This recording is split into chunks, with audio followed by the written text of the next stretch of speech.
యోగిని ఏకాదశి ఆషాఢమాసంలోని కృష్ణపక్షంలో వచ్చే యోగిని ఏకాదశి మహిమ శ్రీకృష్ణ యుధిష్ఠిర సంవాద రూపంలో బ్రహ్మవైవర్త పురాణంలో వర్ణించబడింది.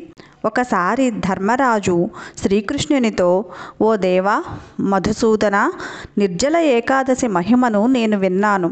ఇక ఇప్పుడు ఆషాఢమాసంలోని కృష్ణపక్షంలో వచ్చే ఏకాదశిని గురించి వినగోరుతున్నాను అని అన్నాడు. దానికి దేవకీదేవుడు ఇలా వివరించాడు.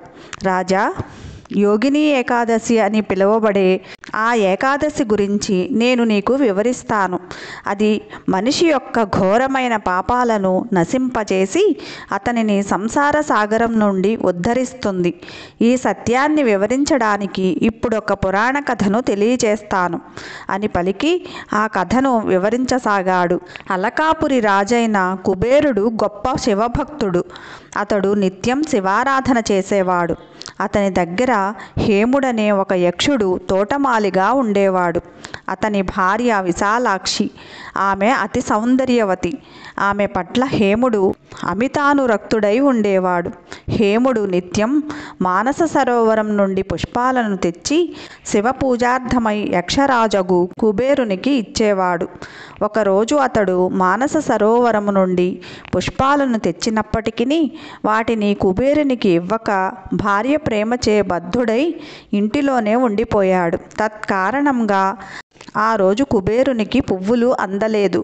హేముని కొరకు అతడు 6 గంటలు ఎదురు చూశాడు. పూలు లేకపోవడం వలన శివారాధనను పూర్తి చేయలేక అతనికి తీవ్రమైన కోపం వచ్చింది.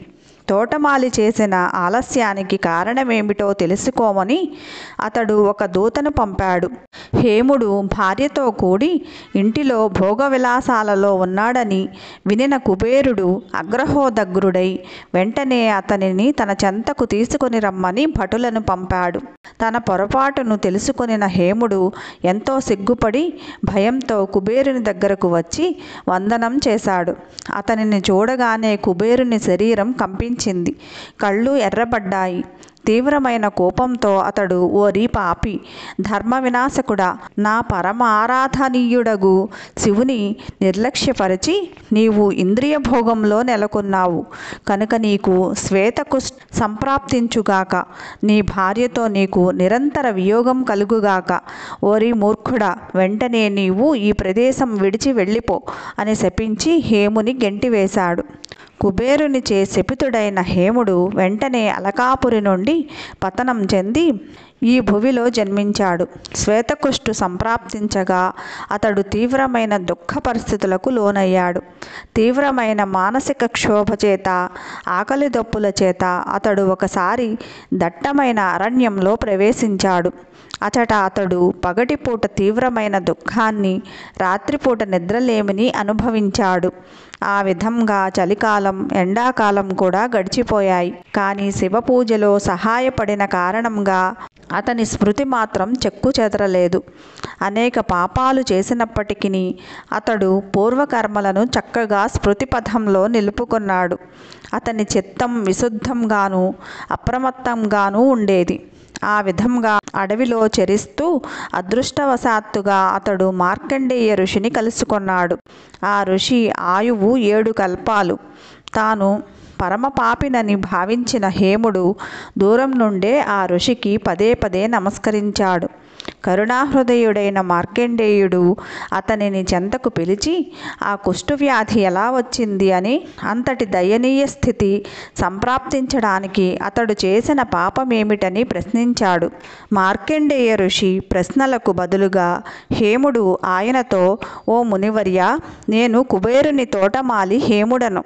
మానస సరోవరం నుండి ప్రతిరోజు నేను పువ్వులు తెచ్చి నా ప్రభువు కుబేరునికి ఇస్తే ఆయన వాటితో శివారాధనం చేసేవాడు. కానీ ఒకరోజు భార్యాలోలుడైన కారణంగా పువ్వులు ఇవ్వడంలో ఆలస్యమైంది.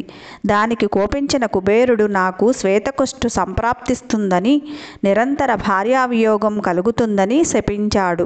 కానీ పరమ దురదృష్టవంతుడనైన నేను మిమ్ము కలిసేటంత భాగ్యవంతుడను ఏ విధంగా అయితినో తెలియట్లేదు. పరుల దుఃఖాన్ని చూసి సాధువుల హృదయం దుఃఖితమవుతుందని, వారు సదా సంక్షేమ కార్యాలలో నెలకొని ఉంటారని విన్నాను. ఓ మహాముని, ఈ పతితుడు ఈరోజు మీకు శరణాగతుడు అయ్యాడు.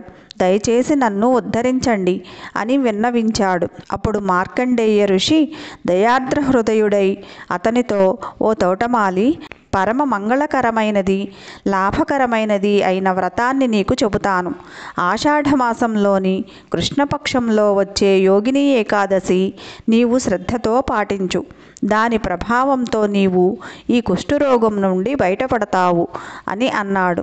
మార్కండేయముని ఉపదేశాన్ని వినిన హేముడు ఆనందంతో ఆ ఋషికి పదే పదే నమస్కరించాడు. తరువాత ఆయన ఆదేశానుసారం అతడు పవిత్రమైన ఏకాదశి వ్రతాన్ని పాటించాడు. ఆ వ్రత ప్రభావంతో అతనికి పూర్వ దివ్య రూపం తిరిగి వచ్చింది. తర్వాత అతడు ఇంటికి తిరిగి చేరి తన భార్యను కలుసుకొన్నాడు. 88,000 మంది బ్రాహ్మణులకు సంతర్పణ చేయగా వచ్చే ఫలం కేవలం ఈ యోగిని ఏకాదశి వ్రతపాలన వలన కలుగుతుంది. ఇది మనిషి యొక్క సమస్త పాపాలను నశింపజేసి అమిత పుణ్యాన్ని చేకూరుస్తుంది.